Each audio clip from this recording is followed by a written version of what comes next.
J'avais 17 ans, en terminale, et je me souviens encore parfaitement de cette journée, parce qu'elle a marqué ma vie à jamais. Mon lycée était grand, 3 étages, des couloirs interminables et des salles toujours pleines. Mais il y avait aussi un endroit beaucoup moins connu. Un sous-sol avec 2 petites salles de classe, qu'on appelait la cave. Officiellement, c'était juste pour désengorger les autres salles, mais tout le monde savait que ça avait autrefois servi de zone de stockage pour les concierges.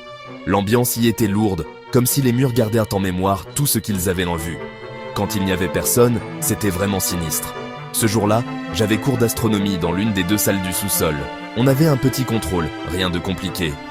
J'ai terminé en avance comme d'habitude, alors j'ai envoyé un message à mon pote Alex, qui était dans l'autre classe, pour qu'on se retrouve dans les toilettes du sous-sol. J'avais juste envie de tuer le temps. Il a accepté et m'a rejoint. On a commencé à plaisanter, comme 2 ados qui se croient malins. Mais au bout de quelques minutes, il a regardé son téléphone et son visage a changé. Il venait de recevoir un message. Le lycée était en confinement. Au début, on s'est regardé et on a rigolé. Pour nous, ça voulait dire une occasion en or. Personne ne savait qu'on avait quitté nos classes. Et dans ce genre de situation, on se disait qu'on pouvait se balader tranquillement. On a décidé de remonter voir les couloirs.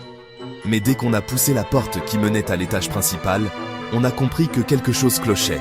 Toutes les lumières étaient éteintes.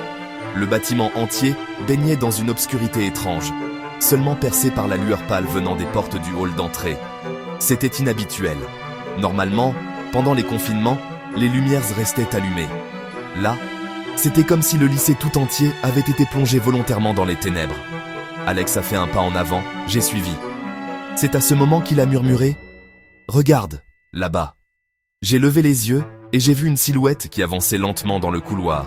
Ce n'était pas un prof, pas un surveillant. L'homme avait l'air mal habillé, sale, comme un vagabond.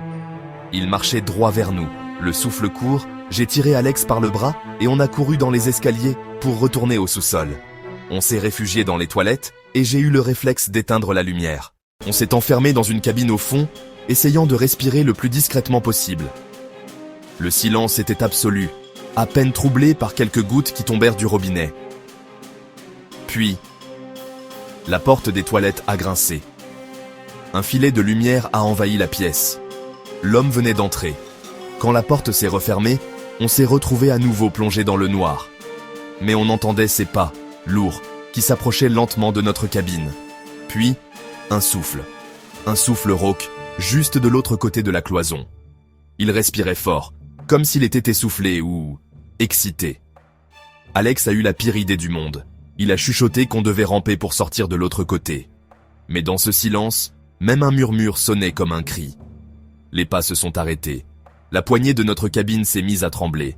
Puis des coups sourds ont résonné, de plus en plus violents, comme si l'homme voulait enfoncer la porte. J'ai crié à Alex « Vite, go !» On a rampé sous les cloisons, passant d'une cabine à l'autre, le cœur battant. L'homme s'acharnait désormais sur la porte qu'on venait de quitter.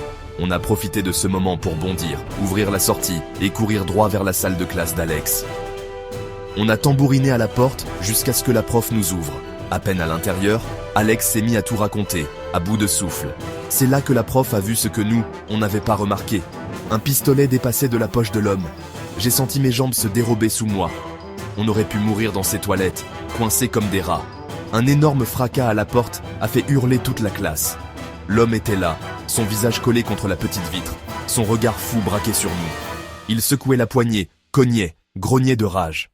Mais la prof avait déjà verrouillé.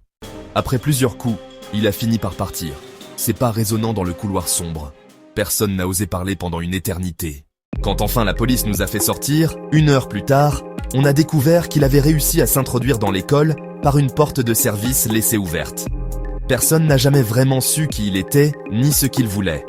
Certains disent que c'était un ancien employé, d'autres, un malade mental. Moi, je suis persuadé qu'il voulait tuer, qu'il voulait nous trouver, là, terrés dans cette cabine. Depuis ce jour, le lycée a renforcé toutes ses mesures de sécurité. Mais chaque fois que je repense à ce souffle lourd, juste derrière la cloison, j'ai encore des frissons. Parce que je sais qu'à ce moment précis, si Alex n'avait pas chuchoté, si je n'avais pas crié « Go !», on ne serait plus là pour en parler.